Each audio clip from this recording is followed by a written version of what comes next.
Hey, I think this is recording. Hey, how's everyone going? I hope that you're all having a good week. Everything's been going okay. Um, hey, I think it's recording. Anyway, hey, hello. Welcome to my YouTube channel, and thank you so much for taking the time to tune in today. Um, I don't really have a topic today for this week. Just let me adjust that. I'm just going to be kind of sharing whatever comes out and just holding space for myself, I guess.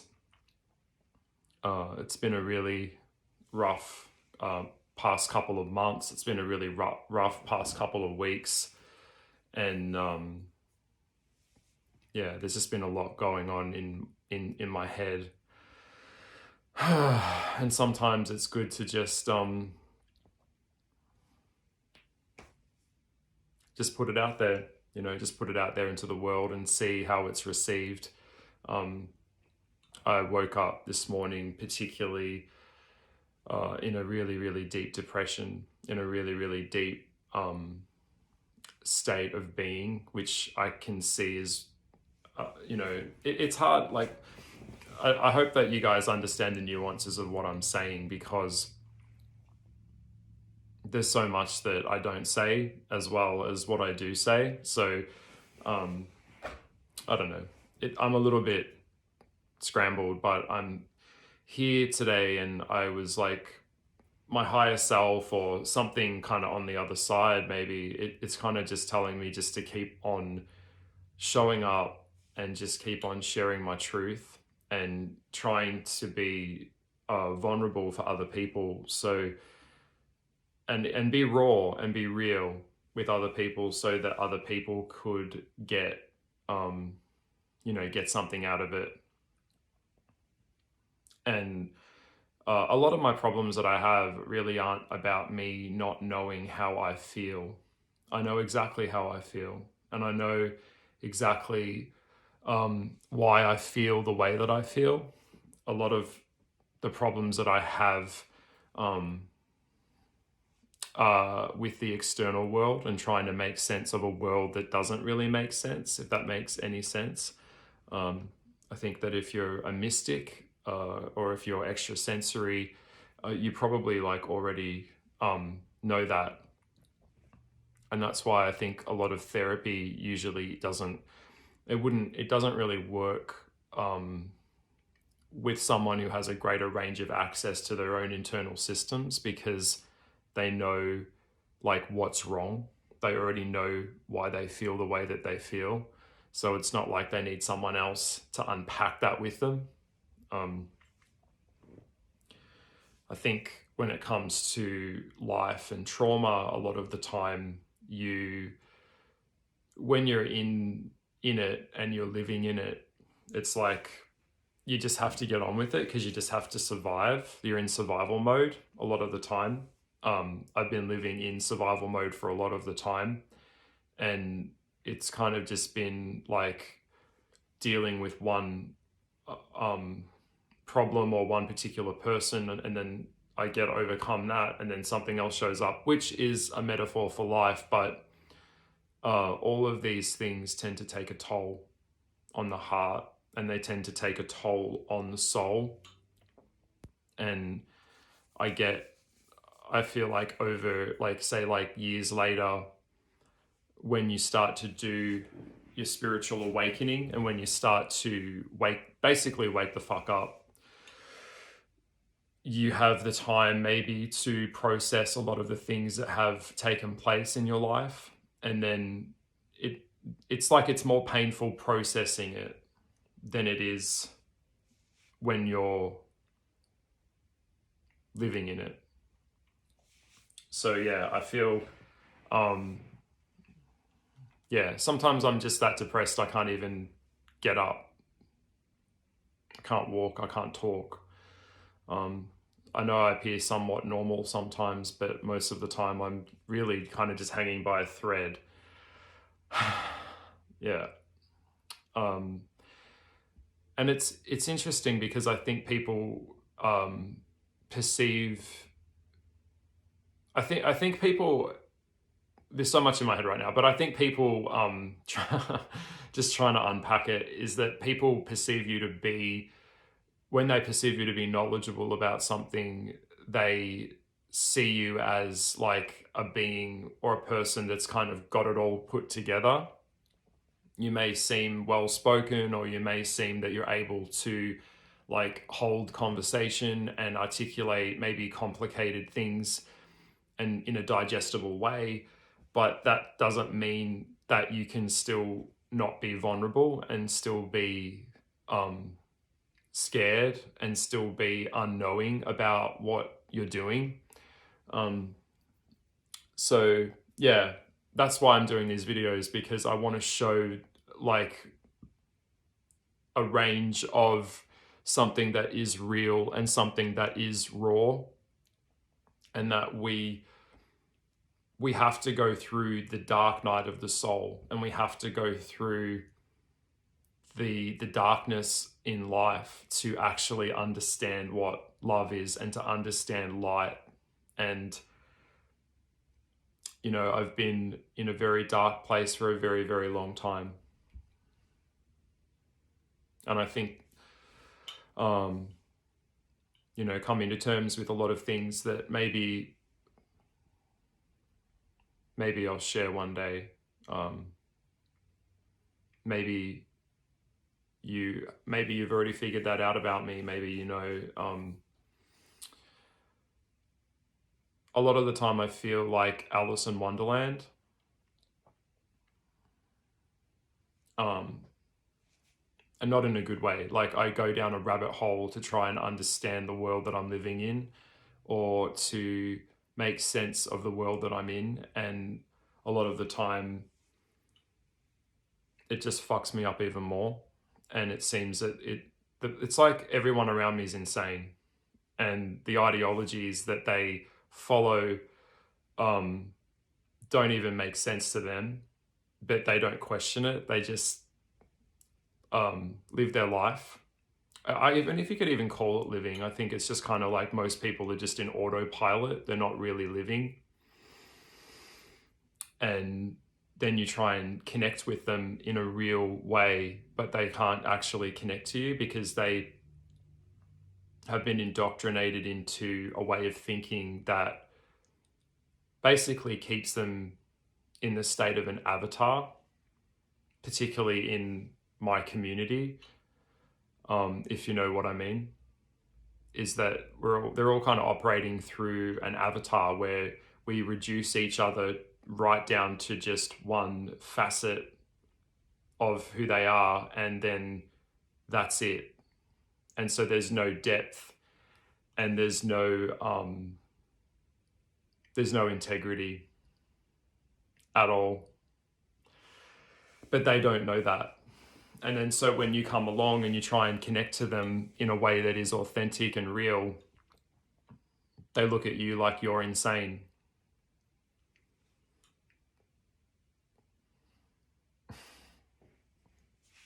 That's how I feel. Like the Mad Hatter and the Mad Queen and the Caterpillar and stuff like that. Like, that's how I feel. But yeah, if you can relate to that, then leave a comment below. As I'm getting older, maybe I'm kind of starting to realize that perhaps life wasn't really meant to be understood. Perhaps life was just something to just be experienced. And they say that the saying, curiosity killed the cat. I think there's some absolute truth in that.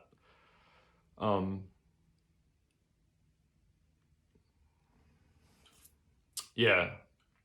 I will share something. Like, I feel like I've jumped, as I've gotten older and I'm had more time to process life and things that are really going on and understand the world that I'm in better, I often wonder if this is hell, and the suffering that you see here in hell will break your heart.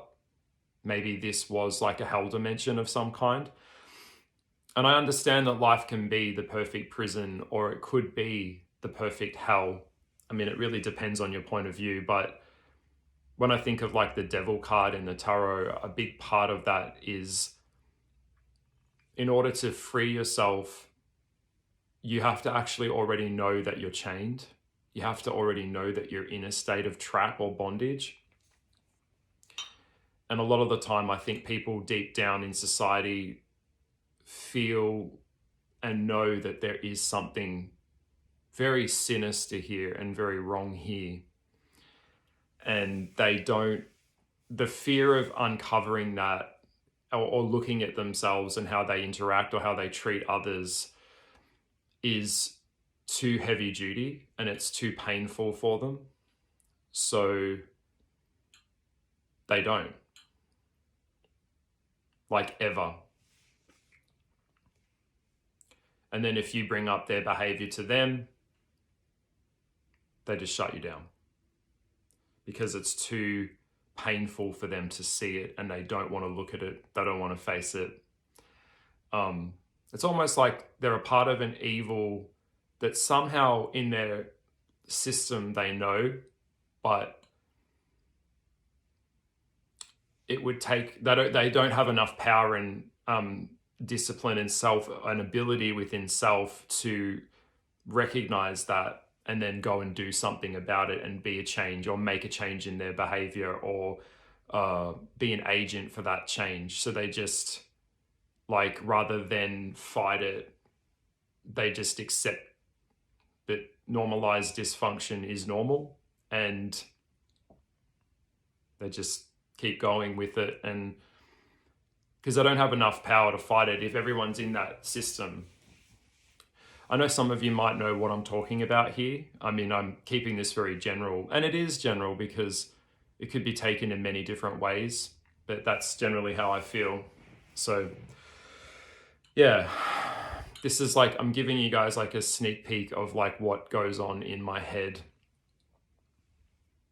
I'm an artist, and a lot of the time I really wish that I wasn't the way that I am. I wish that I wasn't extrasensory. I wish that I was mildly sedated, or sedated in some way where I don't have to really feel and see everything the way that I do. Because it's just so fucking painful. It's the truth.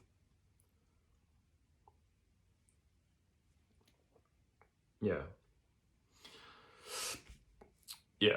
And I wish that a lot of the time I was just like, I could go get a job working in like an office, or I could go get a job working in something like a sales assistant, or just something that's normal, that would be considered like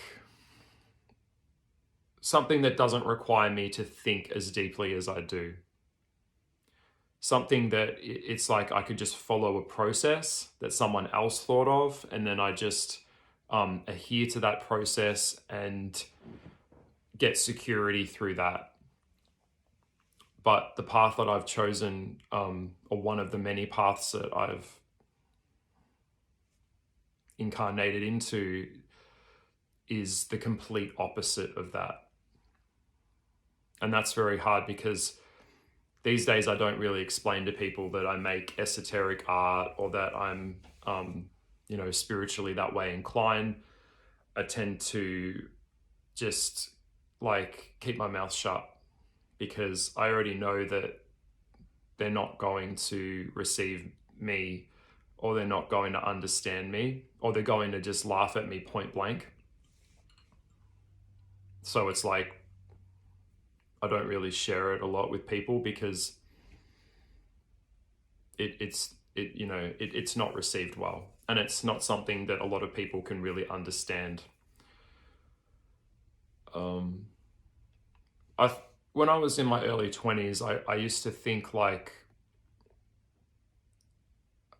uh working in like an office role that was like 9 to 5 would be like failure to me on some level. And so I did, and I have done, and I continue to do everything that I can to not like enter the system. But the longer that I haven't entered the system, I also have like the crippling fear of what my future is as well, because I don't have super. I haven't put really anything into my super, so I don't know how I'm going to support myself when I get older if I don't end up making money and being successful through my art and through my work. There is a crippling fear there because I don't have that like financial backbone, I guess you could say, which is something that I don't really see people in my field talking about much. But I'm talking about it right now. So yeah, that's a fear that I have. And a lot of the time I'm in my own head a lot. As an artist, I'm self-employed, and my work is very slow. It's very labor intensive, and it's hours, days and days and days of just sitting and drawing and sketching and trying to create this world, or bring a world that's like in my head into the artwork. And I'm terrified of being represented by someone else, because it always tends to have like a poison barb attached to it, where I feel like a lot of artists get completely exploited, and the artist is the one that kind of comes up with the idea, but yet they're the ones that are completely, basically fucked over financially, and some corporation completely capitalizes off them. So I'm terrified of being represented. And then I'm terrified of being self-published, because that in itself is very scary, because I don't really enjoy marketing, and I don't like doing Facebook posts, and it's not me. But I know that if I don't do it, that no one will know about me, and then no one sees my work. So yeah, and then trying to put that onto someone else to trust them that they'll have my best interests at heart hasn't always worked for me either. So yeah, I hope all of this is making sense. But keeping this as like a real talk, it's the scariest thing in the world. And often I'm kind of in this kind of depressive state where I'm wondering, will I be received? How will I be received? And when you spend years working on like a book or a tarot deck or something, you worry that it will go over someone else's head, or they won't see value in it. And then I often find myself going, well, what if I had done something else? What if I was doing something else? Would that have been a better yield for me? And then you kind of question yourself, like, there's a lot of questioning that takes place as an artist. And I wouldn't change this path, because it is the path that I feel like I've incarnated here to follow. And I've got this kind of itch to scratch, or I've got this thing that's in my head that won't let me not do it. So when I'm not making art, I feel completely like, when I'm not making art, I get physically and mentally sick. And so I have to do it. It's like I have to do it. And I go through, and I want you to know, like, every piece of work that I do in my process is terrifying.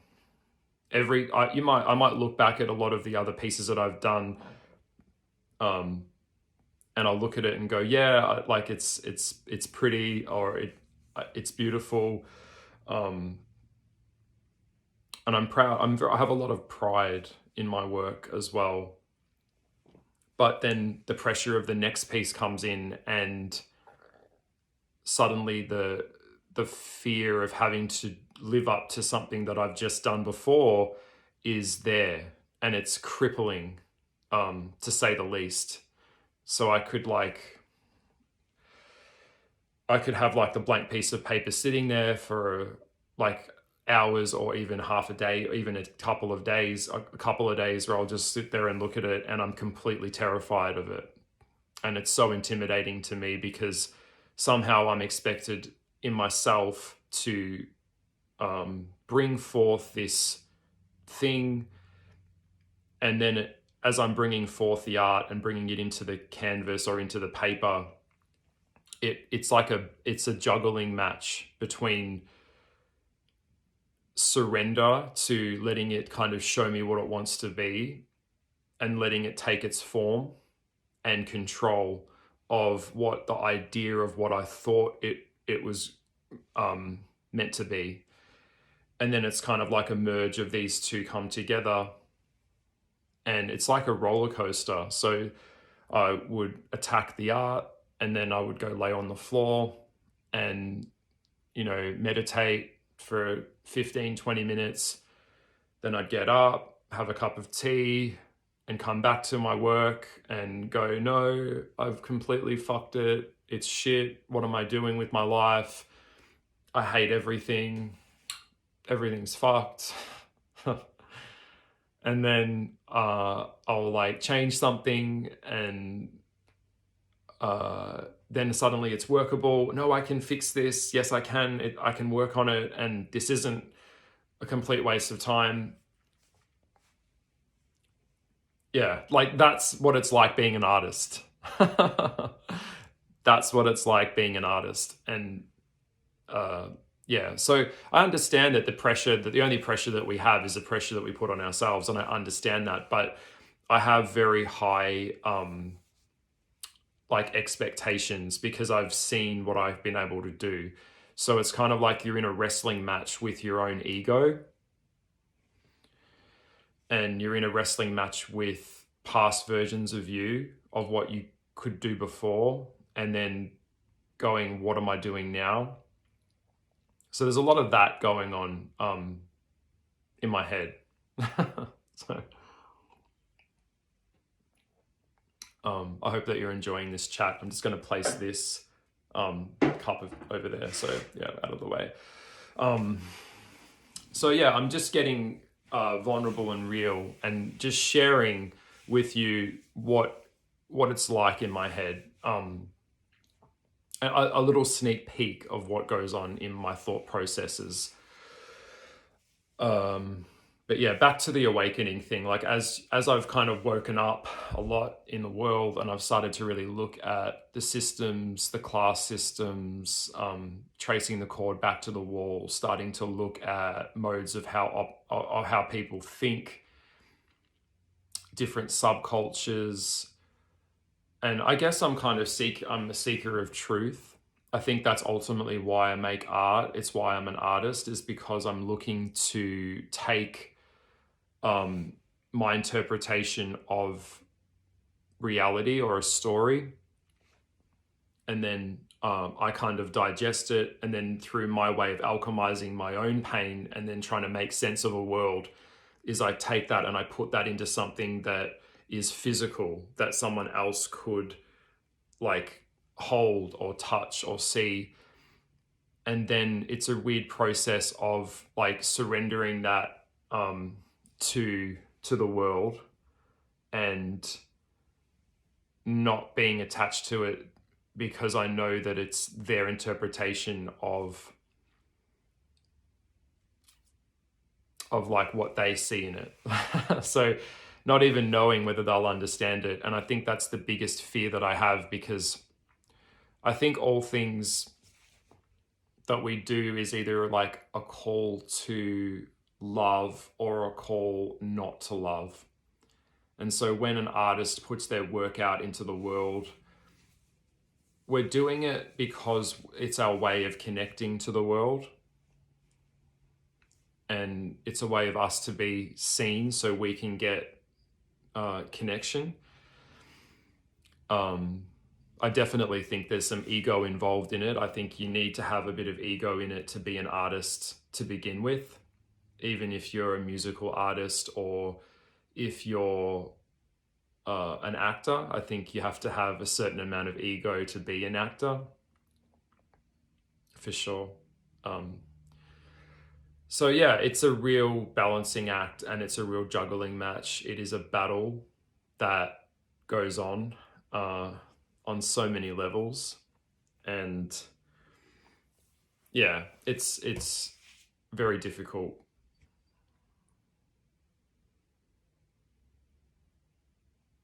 Yeah. So I'm going to share a beautiful stone that I wanted to share, a beautiful piece of, a couple of weeks ago, I was able to get out of the house and I went out and I got to go to a crystal shop and I bought this beautiful piece of lapis lazuli. I'll bring it close so you can see. I'm not sure if that camera, but you can see it's got a beautiful piece of, it's actually got gold flakes in it, which is really cool. It's quite a thick piece. You can see the gold there on the side. And I'll just flip it over so you can see the other side. It's a really beautiful thick piece of lapis lazuli, and I have a big piece of obsidian just behind me as well, sitting on the shelf. It's actually quite big. I don't know how it translates on camera, but yeah, so you can see that there. And I felt like when I first saw it, I was like, I liked it so much. I was like, wouldn't it be cool if you could make this into like a giant big necklace and it could just like hang right over your heart. It's like, that's really, really cool. Yeah, it's beautiful. So yeah, I wanted to share that with you. I don't think crystals have as much, or crystals or gemstones, like they do have vibrations and they do have energies and they do have like the DNA and the soul of the earth. But we also have to remember that we are also part of the earth and we go back to the earth when we die, and that we have to work with the object or the energy within ourselves first. I don't think that a crystal can just be like, you pick up a crystal and all of a sudden it just does something for you. I think it's a working relationship that has to happen. But so yeah, I'm saying that because I see people out there I don't think that they understand that, and it upsets me. As it so often does, and it's kind of, I think spirituality has really just become just pure reductionism and pure ego these days. I think that spirituality has become kind of like a, gosh, how would I put it?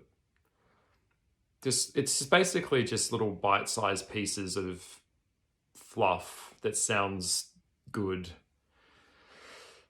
that doesn't have any context and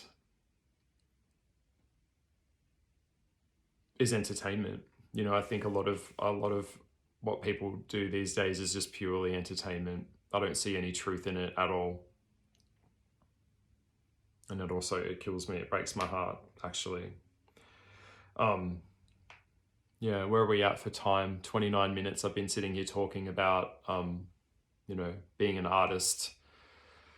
I'm going to do a video probably this week, just sharing some more pieces of my work. I'm working on a kid's book at the moment, which is about a boy who is dealing with fragmentation and what happens to someone when they are rejected. It's a story, really quintessentially, it's a story about how a monster is made and dealing with emotions.